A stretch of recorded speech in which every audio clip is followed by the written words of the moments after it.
Super diet breakfast rich in protein fibre. ಇದು ಮಕ್ಕಳಿಗೆ lunch box ಅಲ್ಲಿ ಬ್ರೇಕ್ಫಾಸ್ಟ್ ಕೂಡ ಕೊಡ್ಬೋದು.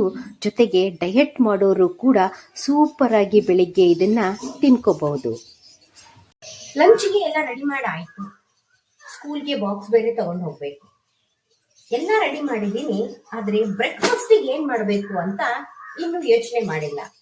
ಸೊ ಹೆಲ್ದಿ ಆಗಿರ್ಬೇಕು ಬ್ರೇಕ್ಫಾಸ್ಟ್, ಜೊತೆಗೆ ಫೈಬರ್, ವಿಟಮಿನ್, ಪ್ರೋಟೀನು ಎಲ್ಲ ಇರಬೇಕು. ಏನ್ ಮಾಡೋದು ಅಂತ ನೋಡೋಣ.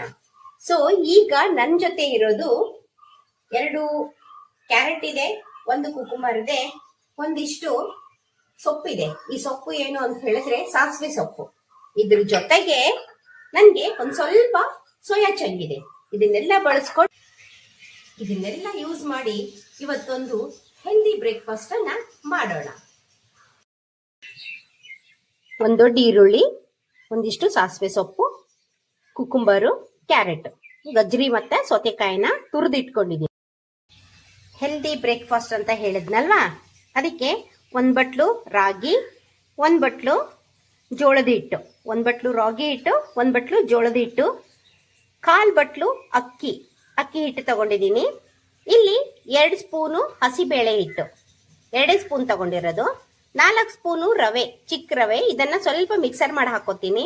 ಇಲ್ಲಿ 2 ಸ್ಪೂನು ಮೆಕ್ಕೆಜೋಳದ ಹಿಟ್ಟು ತಗೊಂಡಿದ್ದೀನಿ. So healthier version. ಜೊತೆಗೆ ನಾವು ಇಲ್ಲಿ ಸೋಯಾ ತಗೊಂಡಿದ್ನಲ್ಲ, ಸೋಯಾದಲ್ಲಿ 1-2 ಮೆಣಸಿನಕಾಯಿನ ಹಾಕಿ ನಾನು ಇದನ್ನ ತರಿಯಾಗಿ ಮಿಕ್ಸರ್ ಮಾಡ್ಕೊಂಡಿದ್ದೀನಿ. ಈಗ ಇದನ್ನೆಲ್ಲದನ್ನು ಹಾಕಿ ನಾವು ಒಂದು ಬ್ಯಾಟರ್ ರೆಡಿ ಮಾಡ್ಕೊಳ್ಳೋಣ.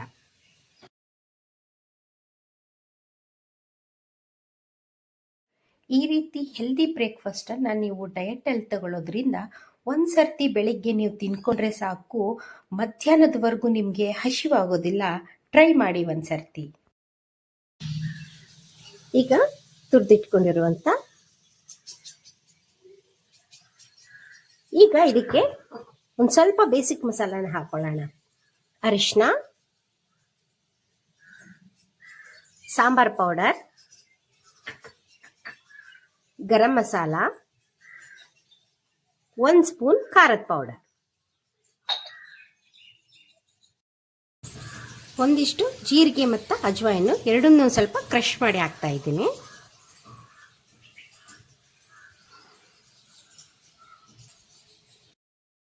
ಈಗ ರುಚಿಗೆ ತಕ್ಕಷ್ಟು ಉಪ್ಪು ಹಾಕೊಂಡು ಇವುಗಳನ್ನ ನೀರ್ ಹಾಕಿ ಕಲ್ಸ್ಕೊಳ್ಳೋಣ. ನೀರನ್ನ ಸ್ವಲ್ಪ ಸ್ವಲ್ಪನೇ ಹಾಕೊಳ್ಳೋಣ.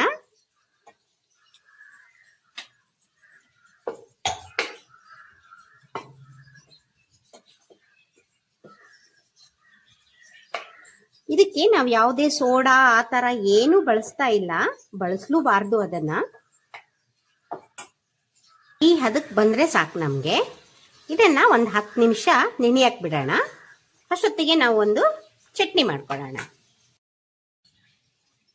ಈಗ ಚಟ್ನಿ ಮಾಡೋದಕ್ಕೆ ಒಂದಿಷ್ಟು ಪುಟಾಣಿ, ಕೊಬ್ಬರಿ, ಜೀರಿಗೆ, ಹಸಿಮೆಣಸಿನಕಾಯಿ, ಬೆಳ್ಳುಳ್ಳಿ ಎಲ್ಲ ಸೇರಿಸಿ ಮಿಕ್ಸರ್ ಮಾಡೋಣ. ಈಗ ರುಚಿಗೆ ತಕ್ಕಷ್ಟು ಉಪ್ಪು ಹಾಕೋಣ, ಒಂದಿಷ್ಟು ಬೆಲ್ಲ, 1-2 ಹನಿ ನಿಂಬೆ ಹಣ್ಣು ಹಿಂಡೋಣ ರಸನ. ಇವಾಗ ಕೊತ್ತಂಬರಿ. ಸೊಪ್ಪಿನಗಿಂತ ದಂಟೆ ಜಾಸ್ತಿ ಇದೆ, ದಂಟು ತುಂಬಾ ಚೆನ್ನಾಗಿ ಬರುತ್ತೆ ಕಲರು.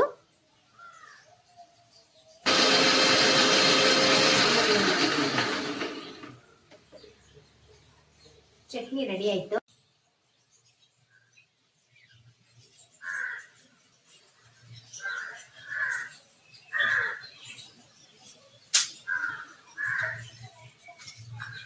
ಇದಕ್ಕೆ ಕರಿಬೇವು, 1-2 ಉದ್ದಿನಬೇಳೆ, ಸ್ವಲ್ಪ ಹಿಂಗು.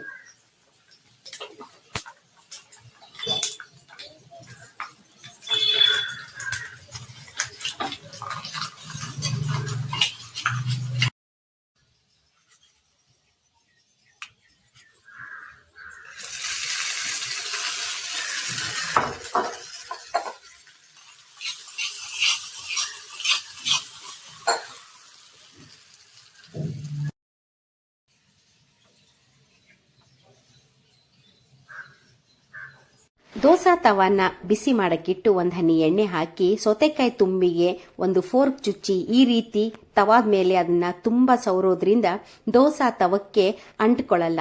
ಈ ರೀತಿ ನಮ್ಮ ತಾಯಿ ಮತ್ತೆ ಅಜ್ಜಿ ಮಾಡ್ತಾ ಇದ್ರು, ನಾನು ಕೂಡ ಅದನ್ನೇ ಫಾಲೋ ಮಾಡ್ತಾ ಇದ್ದೀನಿ. ಇವಾಗ ಹಂಚು ಕಾದಿದೆ, ನಾವು ಮಾಡ್ಕೊಂಡಿರೋ ಬ್ಯಾಟರ್ ಅನ್ನ ತವಾ ಮೇಲೆ ಹಾಕಿ ದೋಸೆ ತರ ನಮಗೆ ಎಷ್ಟು ಬೇಕೋ ಅಷ್ಟು ತೆಳ್ಳಿಗೆ ದಪ್ಪಗೆ ಮಾಡಿಕೊಂಡ್ರೆ ನಮಗೆ ರುಚಿಕರವಾದ ಹೈ ಪ್ರೋಟೀನ್ ಫೈಬರ್ ಆಗಿರೋ ಡಯಟ್ ಅಲ್ಲೂ ಕೂಡ ತುಂಬಾ ಹೆಲ್ಪ್ ಆಗೋ ದೋಸಾ ನಮಗೆ ರೆಡಿ ಆಗುತ್ತೆ. ಈ ದೋಸಾ ಅನ್ನ ಚಟ್ನಿ ಜೊತೆ ತಿನ್ಕೊಂಡ್ರೆ ಅಲ್ಟಿಮೇಟ್ ಟೇಸ್ಟ್ ಆಗಿರುತ್ತೆ. ನೀವು ಕೂಡ ಇದನ್ನು ಒಂದ್ಸರ್ತಿ ಟ್ರೈ ಮಾಡಿ. ಇದೇ ತರ ವಿಡಿಯೋಗಳಿಗಾಗಿ ನಮ್ಮ ಚಾನೆಲ್ ಅನ್ನ ಲೈಕ್ ಮಾಡಿ, ಶೇರ್ ಮಾಡಿ, ಸಬ್ಸ್ಕ್ರೈಬ್ ಮಾಡಿ. ಜೊತೆಗೆ ನೀವು ಇದನ್ನ ಮಾಡ್ಕೊಂಡು ತಿಂದ್ಮೇಲೆ ಕಮೆಂಟ್ ಬಾಕ್ಸ್ ಅಲ್ಲಿ ಕಮೆಂಟ್ ಮಾಡಿ.